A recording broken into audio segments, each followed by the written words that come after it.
And now to the war in Europe, where Russia and Ukraine are recalibrating their strategies by attacking each other's power grids and energy infrastructure. In fact, just last night, Russia destroyed one of the largest power plants in Ukraine, forcing a blackout in the capital of Kyiv and nearby regions. Moscow says the attack was in retaliation for Ukrainian drone attacks on two major Russian oil refineries last month. In a conversation with his Belarusian counterpart, Russian President Vladimir Putin says he chose the humanitarian path by not attacking Ukraine's power infrastructure during the winter.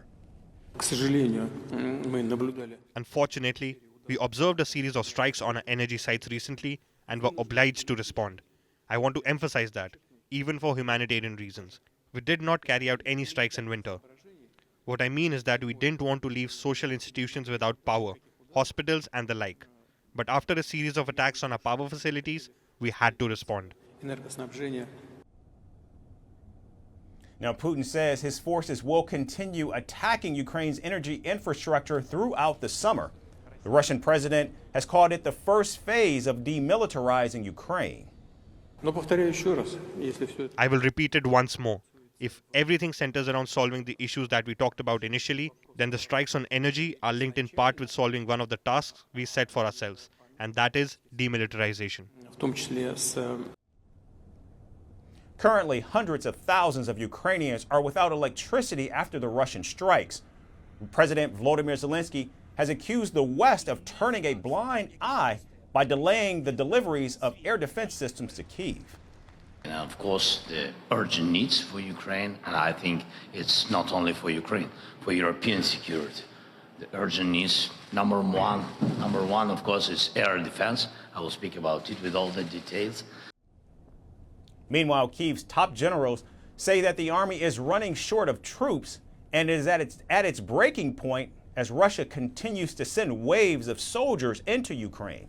A senior commander claims that Russian troops outnumber his men anywhere between 7 to 10 times on the eastern front lines. Now, as the war grinds on, Europe has proposed peace talks in June of this year. At least 100 countries, including Ukraine, will attend the summit in Switzerland. However, Russia has not been extended an invitation. Now, Putin says that holding the peace talks without Russia is a joke and nothing short of a political circus. The idea of holding some kind of conference in Switzerland is being pushed. We are not invited there. Moreover, they believe that we have nothing to do there. But at the same time, they say that without us, it is impossible to decide anything. And since we are not going there, this is already a complete circus. Now, the war between Russia and Ukraine has impacted millions in Europe and created deeper geopolitical rifts. Now, it's unclear if the summit will actually end the war and deliver peace. Putin, of course, is the wild card in all of this, and he remains committed to bringing all of Ukraine under Russian rule.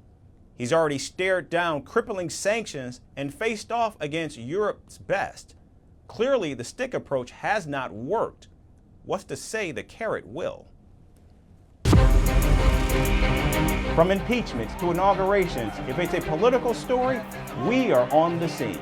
The race for the White House is heating up. We're beating Biden. How dare he say that? If it's breaking news, we're live with the latest coverage. From the White House, the State Department, and Capitol Hill, we know the issues, but above all, we know the players to bring you the latest in-depth analysis on all the key stories that we're covering.